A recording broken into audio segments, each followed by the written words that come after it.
ఉంది ఏంటి మళ్ళా కేసీఆర్ గారి నాయకత్వాన్ని మళ్ళా ఈ తెలంగాణ ప్రజలు బలపరుస్తారంటారా?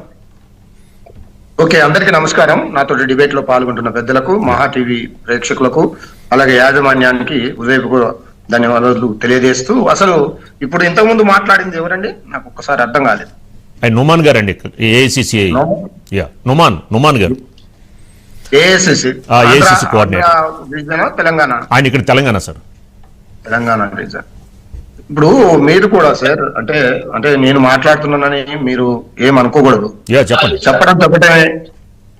వస్తున్నాడు, ఏడుస్తున్నాడు, ఏడుపు మోకాలు పెట్టాడు, ఆంధ్ర మీద ఏడుస్తున్నాడు, దాని మీద ఏడుస్తున్నాడు. ఈ భాషని కొంచెం మీరు కూడా కొద్దిగా ఒక కాదండి రామూర్తి గారు, కాదండి. అప్పుడు ఉమ్మడి ఆంధ్రప్రదేశ్ ఉన్నప్పుడు మీరు బాధపడ్డారు, ఏడ్చారన్నారు. సెపరేషన్ అయింది, 10 సంవత్సరాలు మీరు అధికారం ఎలగబెట్టారు. ఇప్పుడు కూడా ఇంకా మీరు ఏపీ మీద పడి బాధపడ్డం ఎంతవరకు కరెక్ట్? ఆయన వచ్చారు, పెట్టారు, తెలంగాణ ప్రభుత్వం గురించి మాట్లాడాలి, రేవంత్ రెడ్డి గురించి మాట్లాడండి. ఒక్క నిమిషం అండి, నేను మాట్లాడినాక రామూర్తి గారికి ఇవ్వండి, ఎందుకంటే ఆయన ఆన్సర్ నేను మాట్లాడేవాడికి చెప్పాలి కదా. మీరే మాట్లాడారు, నేను మాట్లాడినాక ఇవ్వండి రామూర్తి గారికి. హలో, మీరు రామూర్తి గారు మాట్లాడతారు, నేను మాట్లాడినాక ఇవ్వండి.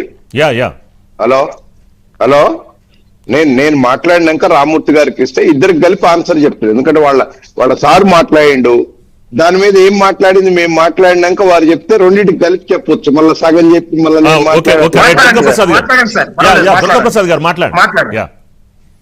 రామూర్తి గారు కూడా సీనియరే, డిబేట్ లకు వస్తాడు, ఆయనకు కూడా అన్ని విషయాలు తెలుసు, మాట్లాడతారు. కానీ నేను ఇద్దరు కలిపి చెప్తాను, మళ్ళీ ఆయనకి డబల్ నాకు చెప్పి మళ్ళీ ఆయనకు చెప్పట్లేదు.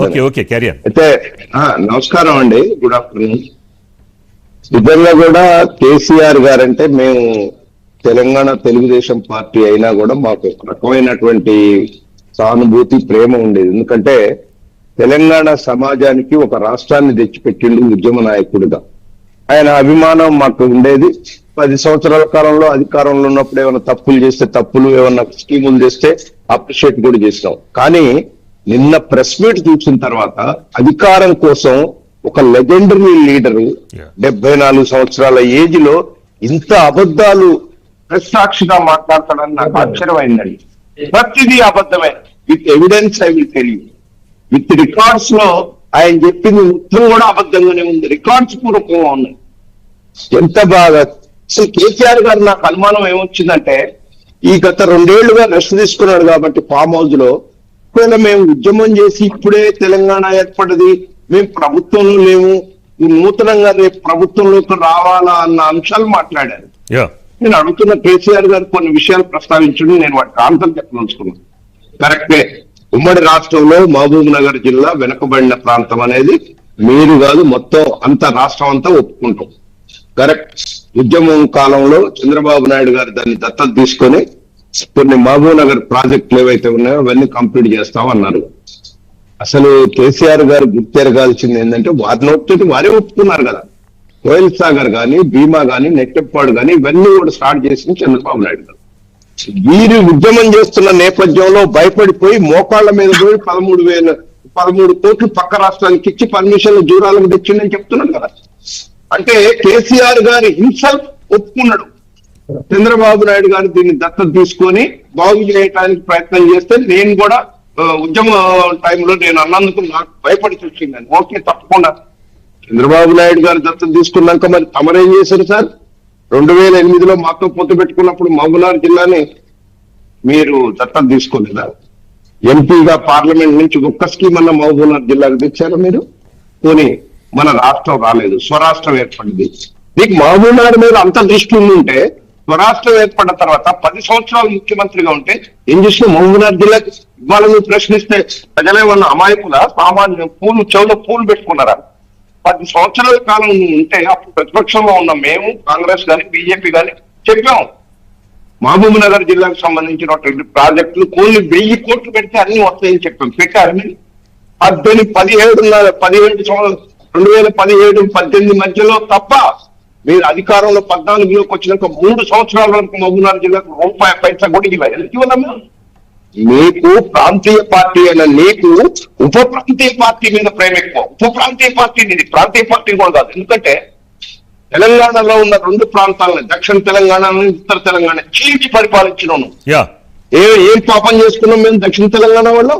ఉత్తర తెలంగాణ కాళేశ్వరం కడతాం 1,30,000 పెట్టి. కానీ దక్షిణ తెలంగాణలో ఉన్న పాలమూరు రంగారెడ్డి కట్టాం. ఎందుకు? కారణం ఏంటి? ఉద్యమ నేపథ్యంలో నీళ్లు లేని ప్రాంతాలు 2 ప్రాంతాలను గుర్తించడం ఒప్పుకుంటా. మరి ఇది ఎందుకు పూర్తయింది? అది ఎందుకు పూర్తి కాదు? ఇది 40,000 కోట్లతో అయింది, ఇది పూర్తి కాదు.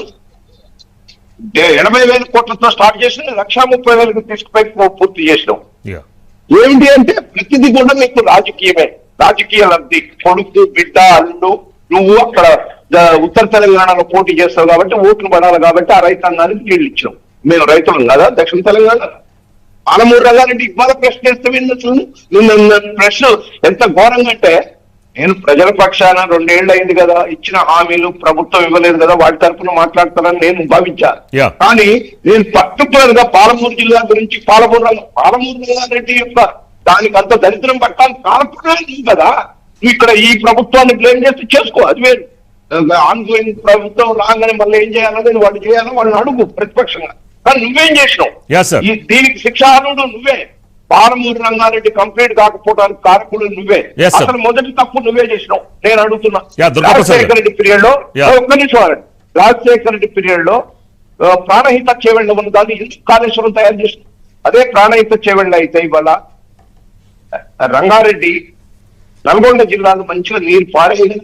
నువ్వు అది లేది, నేను సైంటిస్ట్ ని, నేను డిజైనర్ అని చెప్పి కాళేశ్వరం చేసి వాళ్ళ కాళేశ్వరం ఏమైందో వచ్చిన ప్రభుత్వం నిరూపించింది. నీ మీద కమిషన్ వేసి నిరూపించింది.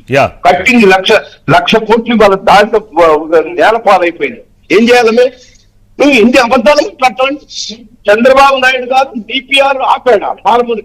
ఎందుకు అంటే నువ్వు అధికారమే చేయలేగా మళ్ళొక్కసారి 10 ఏళ్ల తర్వాత మళ్ళీ తెలంగాణ యొక్క సెంటిమెంట్ రేకెట్టించి ప్రజల్లోకి పోయి మళ్ళా రాజకీయ లబ్ధి పొందాలని చూస్తున్నాం.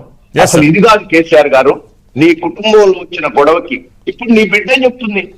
నీ బిడ్డ ఏమంటుంది? నేను ముఖ్యమంత్రి అయితే 14 నుంచి ఇప్పుడు అవినీతి మీద చేస్తుంటుంది. నీ ఆన్సర్ చెప్పు నువ్వు. నేను నీ ప్రశ్న అది చెప్పాలి నువ్వు. అసలు నీ బిడ్డ అన్నదానికి ఆన్సర్ చెప్పాలి. దుర్గాప్రసాద్ గారు, ఒక్క నిమిషం అవినీతిమయమైనటువంటి నువ్వు